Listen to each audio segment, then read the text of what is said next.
Before we get started, make sure you subscribe to this channel. That way, when I release more videos like this, you'll get notified. Welcome to the show, Jodee. So excited to have you here. Hey, gorgeous girl. It's lovely to be here. Thank you for welcoming me.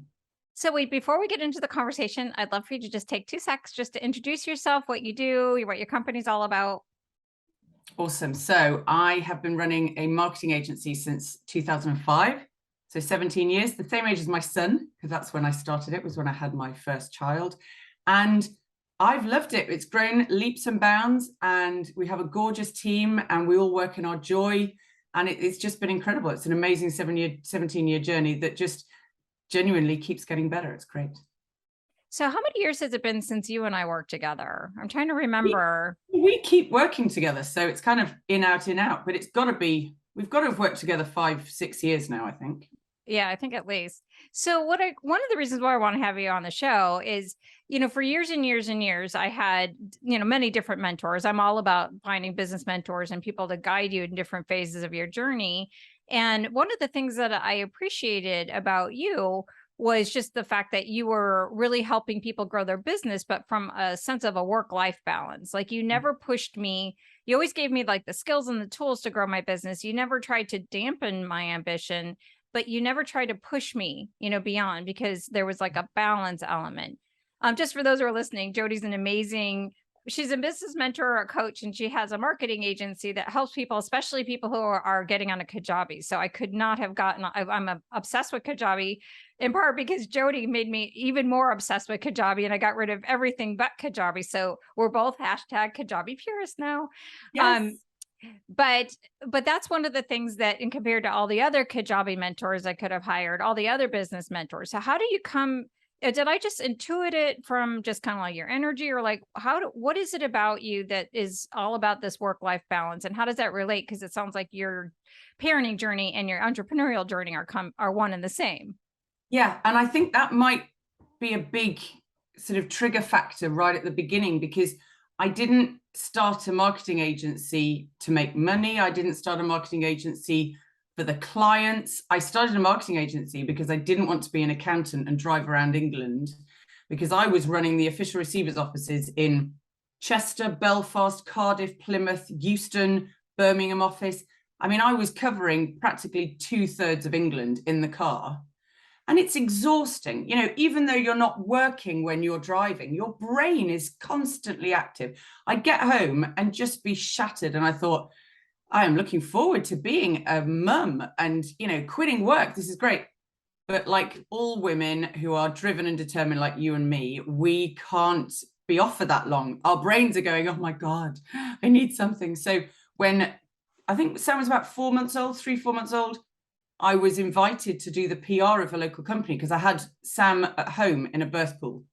And the manufacturer of the birth pool is a local company here. And they said, can you run our PR? And I said, yeah, I mean, I'm already shouting from the rooftops about you guys. So yes, I'd love to. And that's definitely sort of my skill set from previous things I've done. And I didn't start it, to make money. I didn't need to work, because Richard was running the sort of breadwinning part of it, so that I could be a stay-at-home mom. So it really just came from a genuine joy of wanting that work-life balance, wanting my brain to be active, and then actually really bloody loving what I was doing, loving website building. I'd never built a website in my life before 2005. Getting out there, getting people success, having great success in all of the mother and baby magazines in England, and having people call me and going, my God, I see your PR. You are like second to none. I'm like, yeah, thank you very much. I was like, oh my God, I'm actually good at this. I'm good at this. And it genuinely grew from there. It didn't grow from oh my gosh, I've got to make money.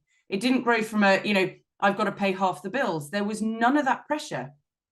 And then in 2008, do you remember we had a little bit of a recession, 2007, 2008? Wait, a little bit of recession over here on this side of the pond. Nobody would have called it a little bit of a recession in 2008. It didn't even touch me. So wow. I went 2008 December, I went to Selfridges in Birmingham, and I bought myself a Mont Blanc pen as a well done for getting through the recession with no dip in income.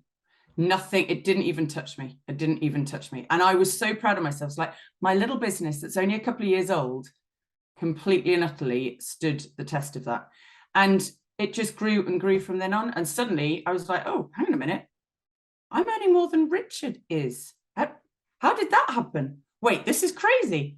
There's like serious income potential here. So then I started growing it. Savannah came on board in 2007. She's a bloody legend. But it still was a bit of a surprise. And you're like, oh my God, wow, this is great. A, we're really good at this. B, we're working in our joy every day. We were just like on cloud nine. We're getting paid loads of money for doing stuff we love. So I said to my husband, I'm gonna earn enough money so you can retire. He was like, yeah, I'll believe that when I see it. Yeah. 2015, I said, honey, you don't need to work anymore. In fact, it's not much point in you working, because every hour that you're using out of the house and not being with us at home, you're not earning anything like what I can earn in an hour. So it's better for you to be at home, because otherwise you're spending the whole month out stressed, literally heart attack about to happen stuff. And you're not even earning an amount of money that warrants, that justifies, that makes up for having a heart attack, makes up for having that level of stress. And he was like, no, I'm not ready yet. Finally, in October 2019, he retired, age 48. And I was the proudest lady, just knowing that this little business that I'd not really meant to have and not really intentionally grown had led us to this place. That's amazing. Really, really awesome. And we bought this gorgeous house, Lower House. I love it. Oh my God, Elizabethan manor house, built in 1560. So it's 460 years old. And, the business meant that we could buy this place and things like that. Wow. But see, what I love about what you're talking about is really the reason why I wanted to have you on the show is a lot of people want to grow this kind of success, but I don't hear any angst about it. And I don't know if it's because Richard had the income, or is it that you just decided very, very early on to get into your joy right away? Like, which one do you think it is? I think definitely the first couple of years, knowing that it didn't really matter how it went, that was great. That was a really, really beautiful, no stress at all. I was just excited by what was happening and how it was growing.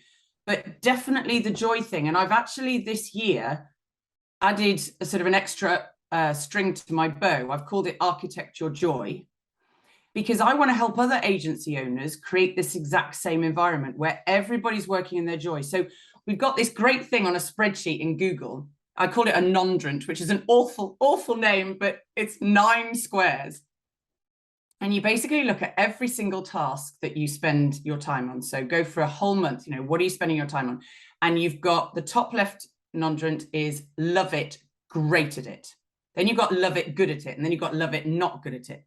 Now, if you love it and you're not good at it, it means you need training. You need to do more time. You need to, learn more so that you are love it. It becomes love it, great at it.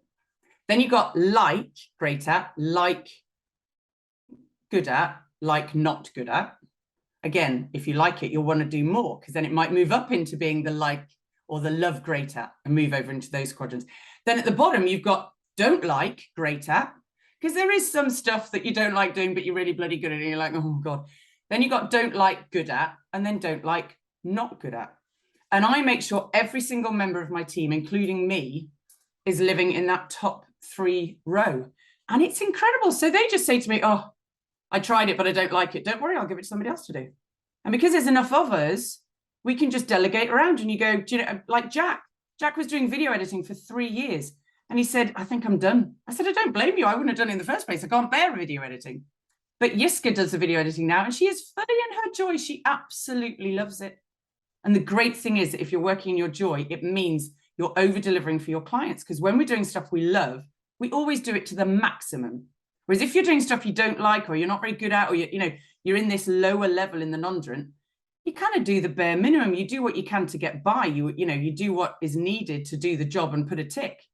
When you're working in your joy in the top bit, oh my God, clients just get over-delivered constantly. And then they're like, oh my God, total raving fan. You get great testimonials. And then you can grow your agency money-wise rather than clients-wise. You don't want to grow your agency by getting more clients. You want to grow your agency by charging more because you're good at what you do and you've got great testimonials that justify that higher ticket price. So it's become this crazy 17-year story where now I'm like, oh my God, I want to teach other people how to do this. and how to grow those agencies. It's really exciting. I didn't think this is how it would go, but it's a lovely sort of extra string to my bow. It's awesome.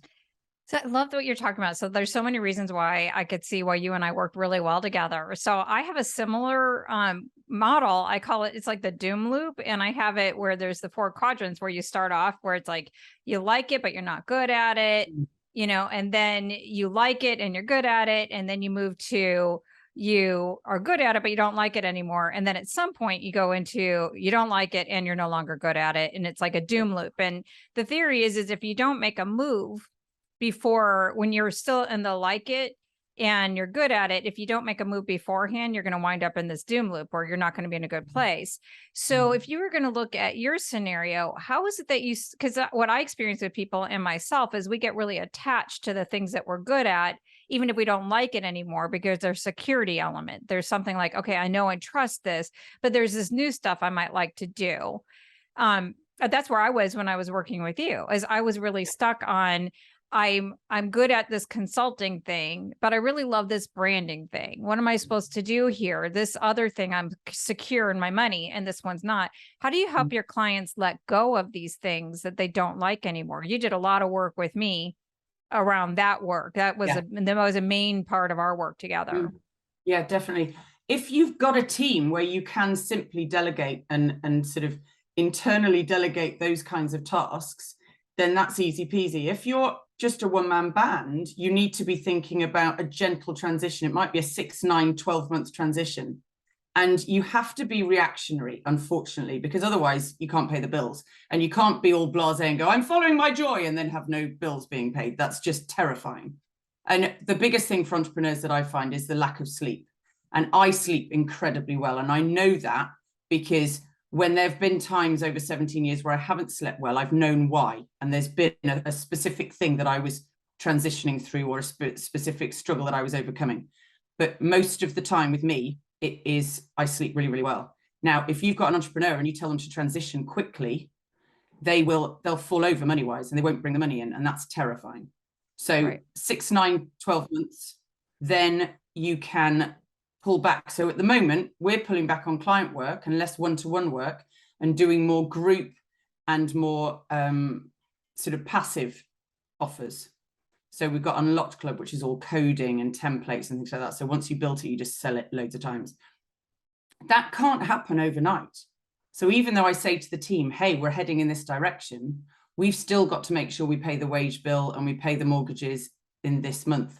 So it has to be done gently. But so long as the whole team, or just you, if it's a one-man band, you know that that's the focus and that's the goal, you will start bringing that in. The universe will send you those people, will send you the right kinds of clients, will send you that shift.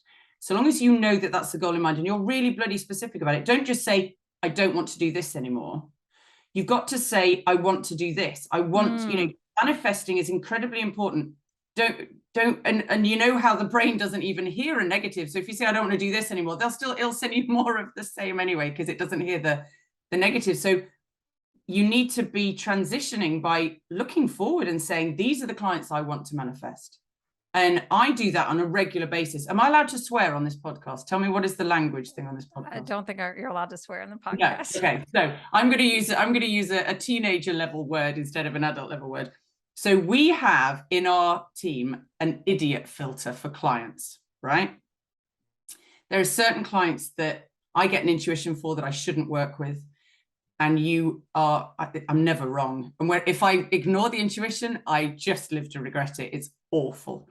So I've had over the 17 years to really hone that idiot filter. And it's the same thing when you're manifesting. You've got to be really clear about what that idiot filter looks like. What are the kinds of clients that you want? Be really specific. Did I tell you about how I manifested this house? It was exactly what I asked for. So I asked for a farmhouse that was detached with room and paddocks for ducks, dogs, pigs, and horses, that was in driving distance of Poppy and Sam's school. And I wrote that on the back of my loo door. I literally wrote in felt tip pen on the back of my loo door. And I got exactly that within about 6 weeks. Wow. And then we bought this house. So when you're trying to transition from one kind of work into another kind of work, you've got to manifest it in a really, really specific way. I wrote a post on Facebook the other day about paying my tax bill. I was like, I needed exactly that amount of money, and I got it to within £12 of that amount of money. It was incredibly specific. So it seems like that there's two sides of what you do. It's almost like in order to make the move while you're still in the current state, you have to really get clear on what you want to do and start manifesting it. And then while you're in your current state, then you're going to be able to move more effortlessly into your future state because you've manifested, you dreamed it.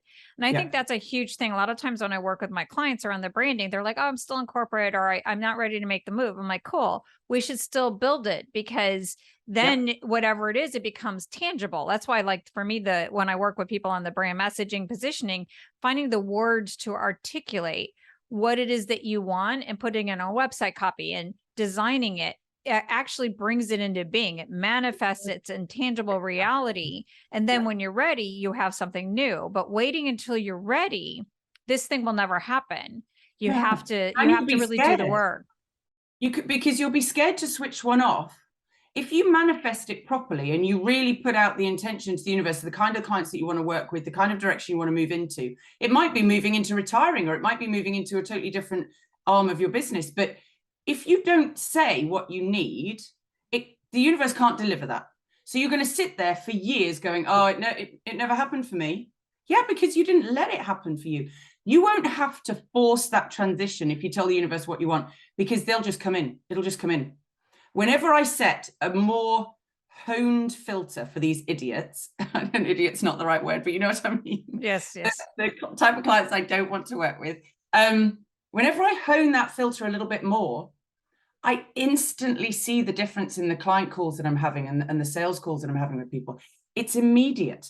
So these people who want to move out of corporate, they've got to be looking and dreaming about those gorgeous clients they're going to be working with, or those kind of coaching environments, or speaking from the stage, or running retreats. They've got to picture themselves there, because the universe will start sending them, and they'll go, oh gosh, I really do need to cut down on the corporate because I haven't got enough time to service all these new clients. Yeah. And where do you think they came from? They came from you manifesting them. So if you hold off and pause it, it's never going to happen. I always find it interesting. It's like sometimes, like when I work on a new service page or something like that, I'll get a call for that exact thing. I'm like, I haven't even launched this yet. Like, this is so weird. I've done that so many times. I create these things that I call, and I've done it with you, the ultimate package. It's like the everything Betsy package. What does that look like? For most of my clients, as soon as you even come up with the idea, you'll sign someone up within 24 hours. And you haven't even done the page yet. You haven't even put it out there. It's brilliant. And I think that there's another element too, is like understanding your energy, and understanding where that's at. Like I'm in the middle of a new phase business wise. So I'm working to move on into more of speaking and writing. And I do want to do more group stuff, but I also know I've been working really hard as a single parent for years and years and years. And my kids just left home in the middle of a move, that it's like, I need to take a quarter to rest. So it's like, I feel like that energetically, I know this is where I'm going, but I feel like when I'm in that other space, like honoring that part. So how do you balance, like, I'm manifesting this and knowing how to balance it when it's like, I just need a chill time. Like, I just need to get through this, or I just need to do that. How do you balance that energy? And how do you know when it's like move, or I just need to think, or I just need to do nothing for a little bit? It is the most important thing. And I watch Facebook timeline, and so many people post about burnout on a regular basis. I watch them and I can predict when they're going to burn out again, because they'll do the burnout and there'll be a dramatic exclamation on Facebook about the burnout and how they need to respect their bodies and respect their energy. And then a couple of weeks will go past, they'll come out of the burnout, and then they'll go, I'm putting out this offer and I'm doing this and I'm doing that, and then I'm going there, and then I'm going to travel there, and then I'm doing this, and then I'm on a plane. And I go, yep, right. People who live on a roller coaster are going to burn out. I do not live a roller coaster life. I am very stable. I am very gentle. I mean, if you got on my roller coaster, you would be bored. It is like it's a level roller coaster. I am a home bunny. I really am. I came to the conference for Kajabi back in 2019. I was only gone for 6 days. I was like, oh my God. I love my home. I love where I am. My energy here is great. I work short days. I work Monday to Thursday. I don't work Friday, Saturday, Sunday. Every 5-week month, we take the 5th week off. I do nothing in that 5th week. I don't go off on holiday. I don't go traveling. I'm at home and I'm here. And my brain on about Thursday is on fire because I've genuinely stopped work. Got no client calls, got no client work. It's the 5th month. That week is off. The whole team has that week off. It's gorgeous. My brain, because I'm not having to, use up bandwidth on however many clients we're working on, it gets really subconsciously active. I'm sleeping well. I'm having gorgeous lines. I'm resting. And you know what? The changes to my business after that 5-week month are incredible. You must respect your energy levels, because you don't want to be one of these statistics of the entrepreneur that has the roller coaster. Honestly, I watch it happen. They choose that lifestyle, but then they moan when they burn out. And I watch from the sidelines and I think, no, you asked for that. You chose that because you acted that way. You're not respecting your body at all. I drink celery juice every morning. I like to reduce the toxins that are in my body on a regular basis with celery juice, and it works brilliantly. My skin is fantastic. It makes your skin so soft. It's gorgeous. I love celery juice. But that is like my only tip for nutrition, because all the celery salts help get out all the yucky toxins that are in your body. I sleep well and I listen to my energy. If I'm ill, which I'm not often ill, but I have had COVID 3 times, I think I get a medal for that. Oh no. Whenever I get COVID, I properly go to bed.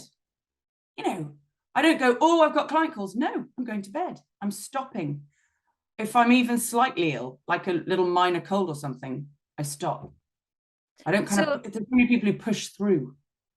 So it sounds like that there's like the secret sauce for what you would say from a business development standpoint is like, thing one is do work that you love, like choose what you love to do and be very vigilant about it. And thing two is really respecting your energy and putting your energy first. Like you just need to make sure you're sleeping enough. And as an entrepreneur, to survive and thrive is you need to put boundaries around your time. You can't work 24/7. You have to take the time off. You almost have to, sounds like you put it into the calendar first and manage your clients' expectations around this is how it is. Yep. But what I'm hearing underneath it, because you keep mentioning the universe and the universe is going to bring it to you, and the manifestation is you live in a state of abundance rather than scarcity. And I think that the root cause of why people don't do that, why do they work 24/7, is that scarcity, that money fear. Like the money's not going to come if I don't push myself, or I can't give up this bad work, this work I don't love anymore, or I don't even like, or I never liked. It's because of the scarcity. So where is this mindset, this attitude towards abundance? Where did you get it? Have you always been this positive person? I've always been this positive person. I wish I could tell you how, because I've been asked this question many years over the last few decades. I wish I could tell you how. I have people saying to me, I need Jodee energy. I need your positivity. How do you do it? I don't know. It's a really poor answer and I apologize. But what I will say is that I trust the universe. I say some crazy stuff, Betsy. So my husband did a bit of consulting recently because he's kitting out his street food truck. So he wanted to earn the money to pay for that. So we didn't have to have a loan for that. And so he worked for a couple of months doing consultancy. He hated it. He was like, oh my God, I'm so glad I'm retired. And this is a short thing. It really reminded him of why he retired. And so he finished last Friday and we had the Euros, which the women won. Yes, go girls. And so we had a friend over on Sunday. And Richard said, so are you playing golf on Tuesday? Because they always play golf every Tuesday. And he's had to knock that on the head because he was back at work. And Guy said, nah, I don't want to. It's going to rain. I said, it won't rain. He said, Jodee, it says it's going to rain all day Tuesday. I said, it won't rain. It's not going to rain. It's not going to rain for Richard's first day back at golf after putting his heart into this awful consultancy that he didn't want to do. The universe is not going to let it rain. And Guy went, yeah, whatever. Didn't rain. Of course it didn't rain, because I said it wasn't going to rain. And I messaged him and I said, did it rain? And he went, I'm not going to lie. There's nothing I can say to that because it really didn't rain. Yeah. But I believe it. And some of the things that I do are crazy, like that. Like, Jodee, you're not in charge of the weather. But, sometimes you just, all the time, I trust it. I believe in it. And it, Okay, so was it yeah. positivity or trusting your intuition? Did your intuition say, Both. I don't think it's going to rain? Or is it like, No, I'm just going to be no, Pollyanna? Because Pollyanna is not the same as being positive. Positive is no. like, I trust my intuition and I don't like, my gut tells me it's not going to rain versus like, I'm Pollyanna and, you know, everything's fine and I don't see anything bad. And No, so I see bad, but I definitely 100% don't focus on it. Here's a really good example, and I don't know whether this helps in any way answer your question about how I do it. I read everybody's timeline at New Year at the end of 2021, and I was shocked by the negativity. So many people going, 2021 can do one. What an awful year. Bring on 2022. It was horrendous. And I thought, I don't even remember anything bad happening in 2021. What are they all going on about? It was a lovely year. What's going on? And I was trying to think. are you talking about 2020 or 2021 being a bad year? 2021. Oh, really? So we still had COVID. We still had ups and downs. We still had lockdowns. But I genuinely could not remember anything bad about that year. So I thought, well, Jodie, that can't be true. That I just don't focus on the bad stuff. So I don't remember the bad stuff. I don't give it like space in my head. I only remember all the good stuff. So I sat there for a few minutes. I was like, Jodie, there must have been something bad that happened in 2021. And it took me about 5 minutes to remember that the friend who was here on Sunday, his father died in April. And he died on the golf course with Richard on a Tuesday. And Richard did 45 minutes of CPR and kept him alive. And he finally passed on the Saturday. That was a major, major thing in our lives. Huge. He, like a father to him. Massive, massive thing. And it took me minutes, Betsy, to find that memory, because I am positive. I don't hold on to any negative stuff. It's not that I don't see it. It's not that I don't experience, because of course I do. I'm like everybody else, but I don't hold on to it. I don't have victim mode about it. I just have positivity to say, oh, well, that happened. Let's move on.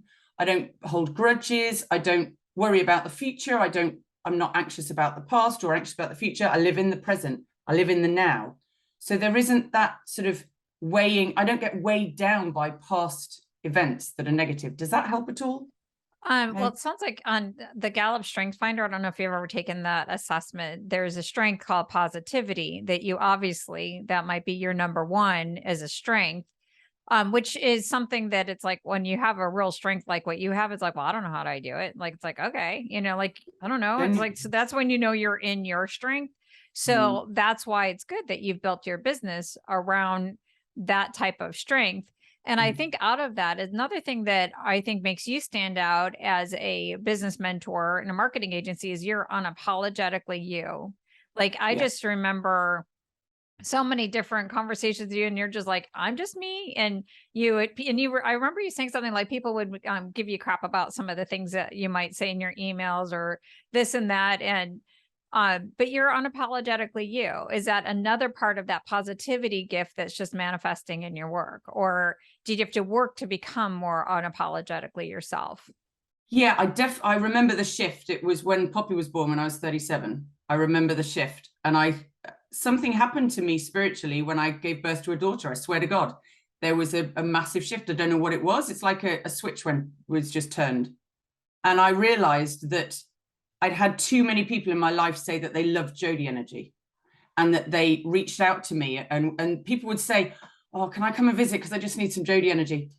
But I kind of just ignored it and it was a thing. And then I realized, you know what?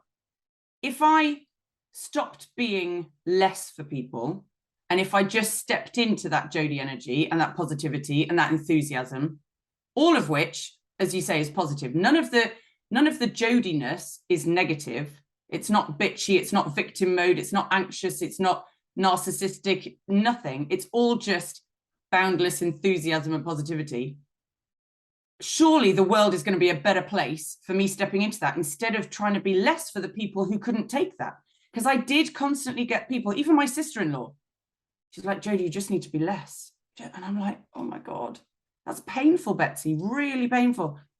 But it took me until then for me to go, do you know what? No, I'm not doing this anymore. I'm not going to be less for them, because when I step into me, it is just gorgeous positivity and enthusiasm. I did once get criticized in a Google review for saying the word lovely too much. Again, I'm going to let that one go, because I just don't even think that's a criticism.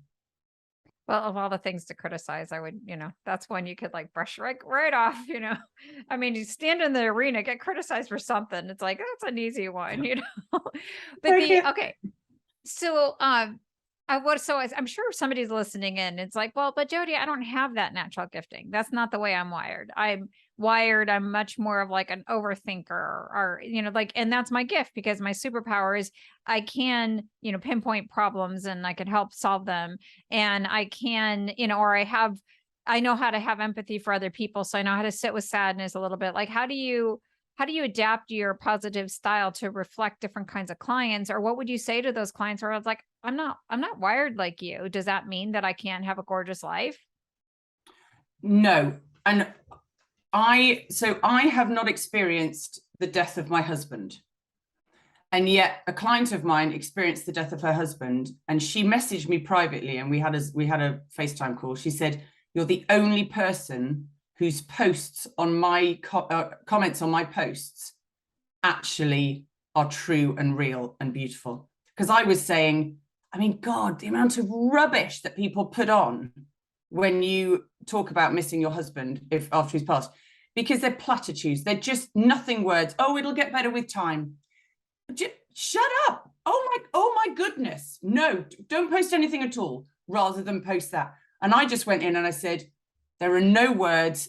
All I can do is send Jodee hugs and love, and just know that every single time you grieve for him and every tear that you cry is because you loved him so very much.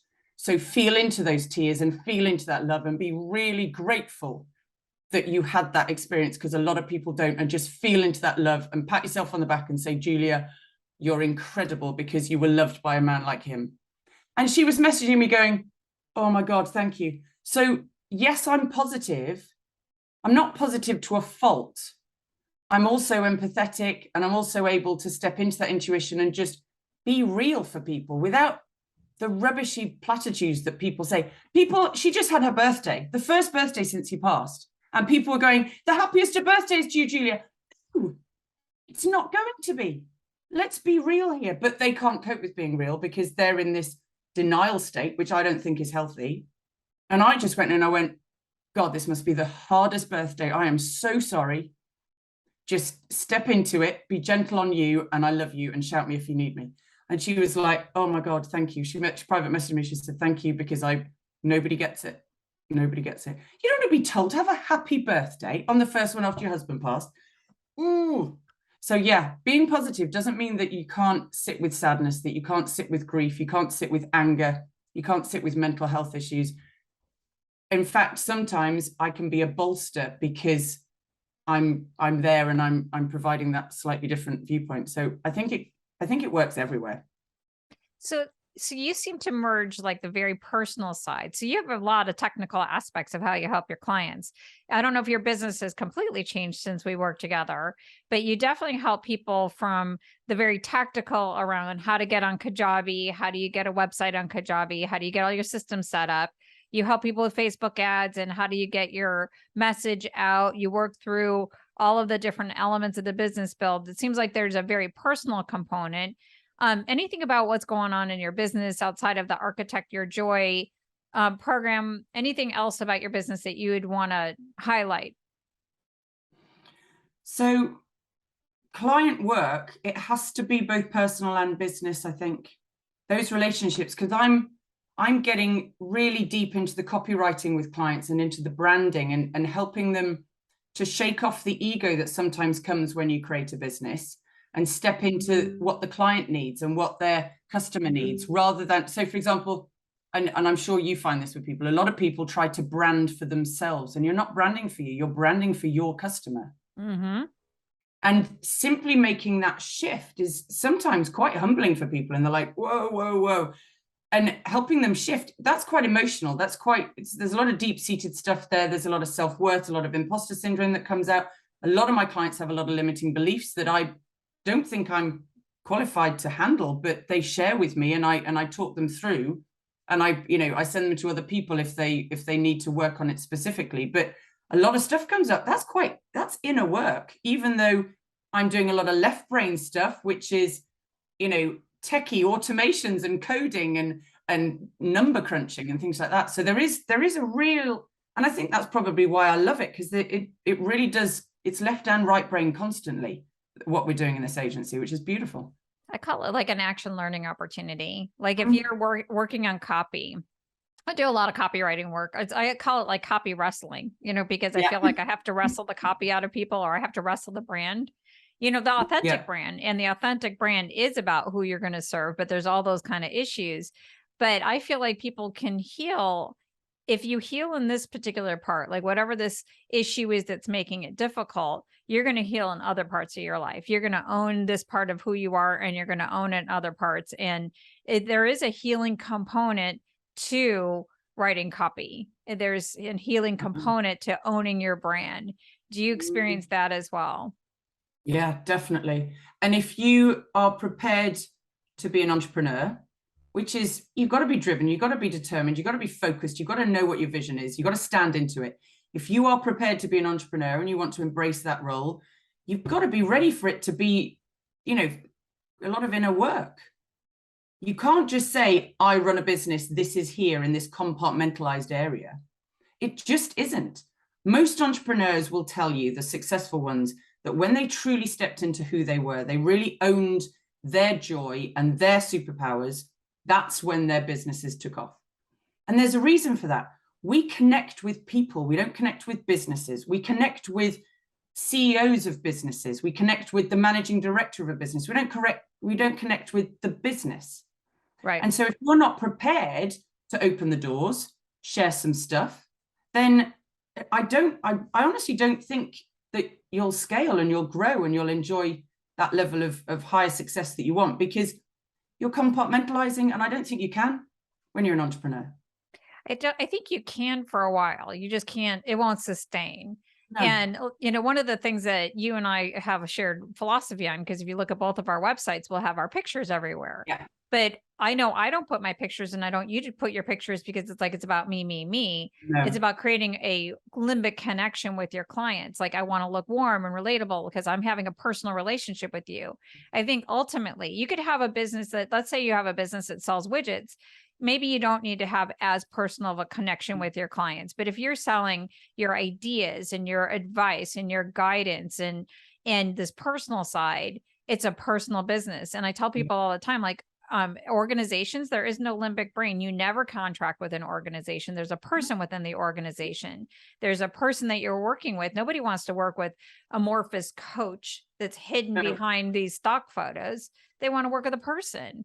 Yeah. And I think that's where Brene Brown's work really helps, is learning how to step into the arena and be seen.